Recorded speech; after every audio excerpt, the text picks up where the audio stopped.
alive! Oh, screw you in your face! Why are you invincible? This doesn't make any sense! Or that's what I thought. You know, it's amazing how a new addition can add a layer to a character you honestly didn't care for.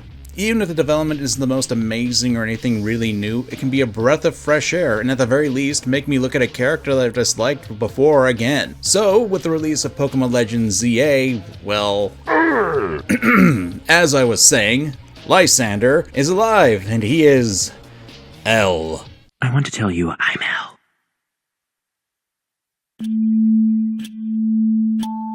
What? And while we're about to get into it, I found it to be an interesting turn for the character, and I figured we'd take some time and talk about it. I'm MangaKamen, and prepare to live forever. This is Lysandre fixing your villains. But before we get into the newer stuff, it wouldn't be a bad idea to refresh on who Lysandre is and what my issues were with him. So let's go about 15 years in real life and 5 years in the world of Pokemon. During the events of X and Y, we're introduced to Lysandre, a famous and successful businessman who is the head of Lysandre Labs, creating holographic technology. Why does that sound so familiar? If there is intelligent life out there, then let's teach them how to duel. God damn it, it works. Both are rich, both worked on holographic tech, both used their wealth in some of the weirdest ways possible, and even got redeemed, quote unquote. Goddamn fucking bikes. And eventually, both got redeemed, quote unquote, after their evil plots fell through. Lysandre is the Seto Kaiba of Pokemon, only without the swag, more ridiculous hair than a Yu-Gi-Oh character, and lamer. Sorry, not sorry. Lysandre, being so rich, sought to improve the beauty of the world, so he used his wealth to give to charities and donations helping people. As such, Lysandre thought the best choice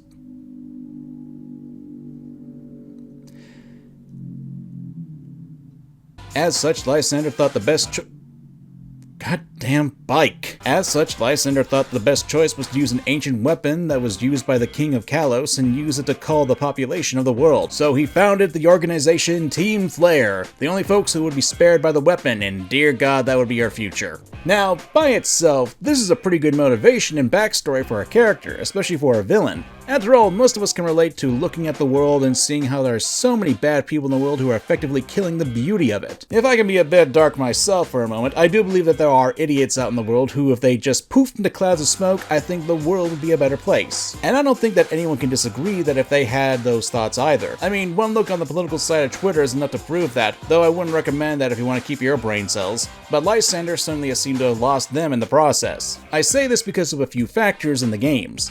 The first is that this is the Pokemon world. Anyone who hasn't skipped the last 15 years of the games should know that we typically have a more utopian society within them. The small areas here and there that hint at there being a darker world than what we can see are few and far between. Most of the conflict in the games comes from the evil teams that are in them. Team Rocket, Magma, Aqua, Galactic, Plasma, and of course, Flare. I think it would have helped the narrative and in turn Lysandre's motivation if we actually saw the greed of humanity actually hurting Kalos and its citizens. And it shouldn't be Team Flare doing that. Have greedy businessmen getting in the way of Professor Sycamore's research. Maybe even include things like the Kanto starters that he gives you were going to be sold off because of the rarity, and to save them he gives them away before the businessmen can take them. Have people be complaining about how there are entities out there taxing them or taking advantage of them. We need to actually see this ugliness in the games for Lysandre's motivations to make sense. And we need to talk about Team Flare because they are actively part of the issue with Lysandre. Because most of the members are rich folks in business suits that make them look like clones of each other. And I say rich folks since it's stated in the game that there's an entry fee to join the team, about $5 million to join up. So yeah, Team Flare is a team filled with the brim with rich asshats who basically do the following in the games: causing a blackout in Lumio City by siphoning power, taking over the local Pokeball factory and stealing the items in it, attacking a random Abomasnow, which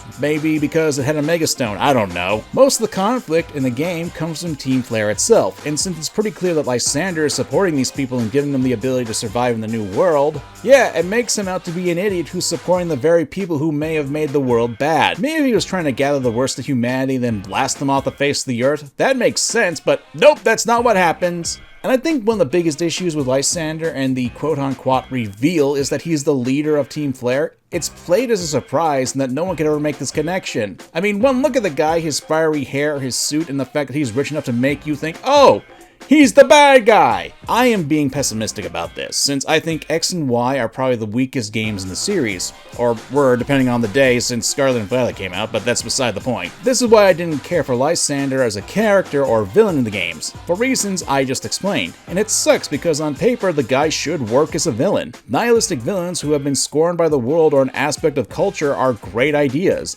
and Pokemon actually did this pretty well in their next iteration with Team Skull's leader, Guzma, a guy who couldn't pass the island trial and found that others who did the same and effectively formed Team Skull, taking over Po-Town. Guzma saw himself as weak and began to value strength above everything else. Heck, whenever he loses to the main character, he basically berates himself. He wanted to be a trial captain but failed, and that formed Team Skull, looking to become stronger. And that eventually led him to being used by the actual main antagonist of the games as a tool. Now, years later, I still believe that X and Y's story, especially when it comes to Lysandre, are probably some of the weakest aspects for Pokemon, but this is mostly how the story is presented. And when it's heavily implied at the end of the game that Lysandre died because the ancient weapon caused Team Flare's headquarters to be destroyed, I really felt nothing. Even when we're told more about Lysandre, who became a misanthrope with humanity's stupidity and his own limitations, I couldn't help but think to myself, well, yeah, he's kind of an idiot. Despite the big tech and big brain, the guy failed to actually think his plans through. Agree or disagree, that's not really the point of this video. Lysandre as a villain falls flat, and it kinda sucked because I did like the idea. Now, here's where the twist comes into play. 15 years later, just a month ago, we were introduced to the sequel game, Pokemon Legends Z-A, a game that takes place 5 years after the events of Pokemon X and Y. Now, I know that the opinions of the game are really out there, to the point where you might as well consider this discussion to be on the level of the American political system, but while my review for that is still in the works, I think what's important here is the topic. But then you just say Lysandre died? Look, I'm just as surprised as you are, but he is alive. At one point in the game, we're introduced to a character named L, a tall, homeless man who's warning about the oncoming crisis in Lumio City. All the guy needs is a missing sandwich board, a terrible smell, and a subscription to the local tabloids, and he'd fit right at home in Unova. But pretty much anyone who's touched the XY games will tell you that this is Lysandre. We learn later in the game that he was saved by one of the legendaries, Zygarde, and was unfortunately cursed with the same longevity as another character, AZ, has. It's why his hair turned white, why he's a bit taller, and why his left eye is blinded, though that last one wasn't a thing with AZ. Throughout the story, L warns the player of the crisis, and he's slowly gathering all of Zygarde's cells to help out. After all, when you have a huge titan of a monster like Zygarde's complete form, well, that helps out quite a bit. But for what reason is he doing this? Well, he's got amnesia. Now, I know that's a bit of a cop-out most of the time, and it's an overused plot device, but bear with me because I think Legends ZA does at least something fun with it. While L has inklings about his past, he doesn't fully remember his time as Lysandre. And while he doesn't remember it himself, visiting the Lysandre Cafe labs and coming to terms with his past does make him at the very least a fascinating character. Let's put aside all my issues with Lysandre as a villain and a character. Let's just accept that what was said was done and all that jazz. In a sense, Lysandre was freed from his nihilism. He effectively became a new person, but when he's confronted that he almost destroyed the world in his past life, he doesn't run away from his responsibilities, and rather what he does is dedicate himself to fix what he effectively broke.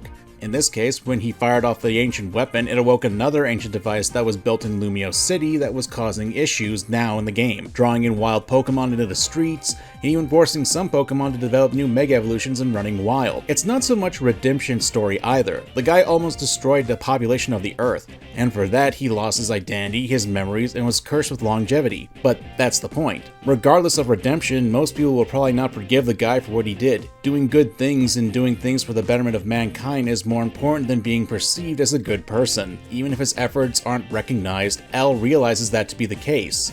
Lysandre went from wipe out all humanity for beauty to rebuilding what he broke, but from the shadows, all the while carrying that guilt for 3,000 years going forward. A broken man trying to pick up all the pieces that he can, fumbling in the dark and allowing the world to move on without him. He was able to see his own actions when he was Lysandre from an outsider's perspective and see the pain that he caused.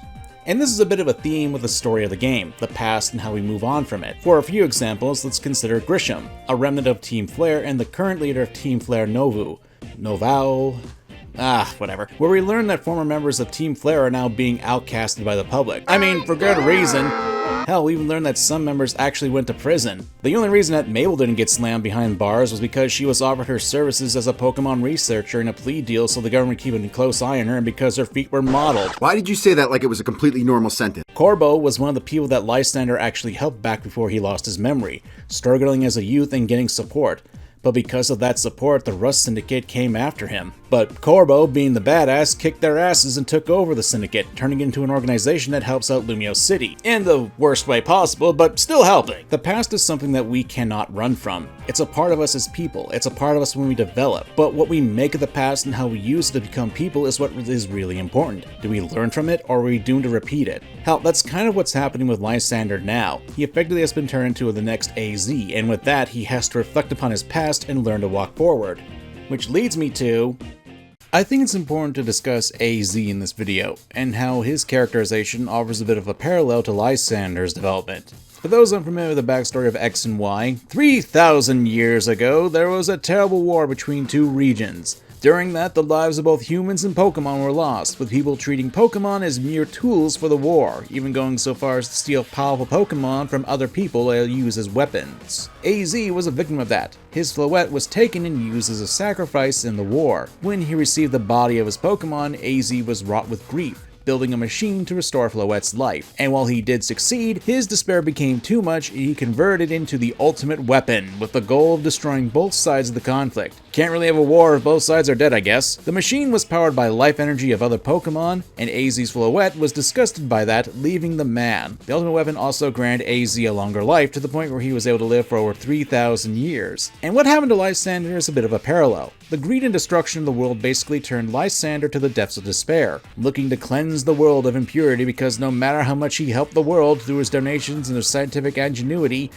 it wouldn't be enough. So like his long-lost relative AZ, Lysandre sought to end the conflict by eradicating all who would cause the pain of the world. Both men are effectively haunted by their pasts. AZ for creating both the ultimate weapon and the threat that looms over Lumios, and L for using the weapon and becoming the cause of the new threat. Effectively, Lysandre followed in the footsteps of his ancestor, failing to understand that the power he was using would be too much for the world, and is now paying for it in the same vein that AZ did. He's forced to walk these lands for who knows how long, watching the world rot all around him, people growing older and eventually fading away, cities rising and crumbling, all the glitches in the Pokemon games fluttering around him. That is the cost of Lysandre's driven ego. That is the cost of Lysandre's despair-driven ego, and one that he must bear for the rest of his days. But one thing to note is that both men are also trying to fix the problems that they caused, not because they're looking to redeem themselves, not to feel all good on the inside, but because they're the only ones who can ultimately fix the issues. Whether it be providing information on what's happening, handing over Floette and finding the best match for her, or searching for the pieces of Zygarde, because Lord knows that if we had to do that subquest again, more people would probably be wanting to use the ultimate weapon on Gamefreak. They're men who aren't looking to be redeemed, but looking to pick up the pieces of a world they themselves broke. And I think that's an interesting way to take Lysandre's character going forward.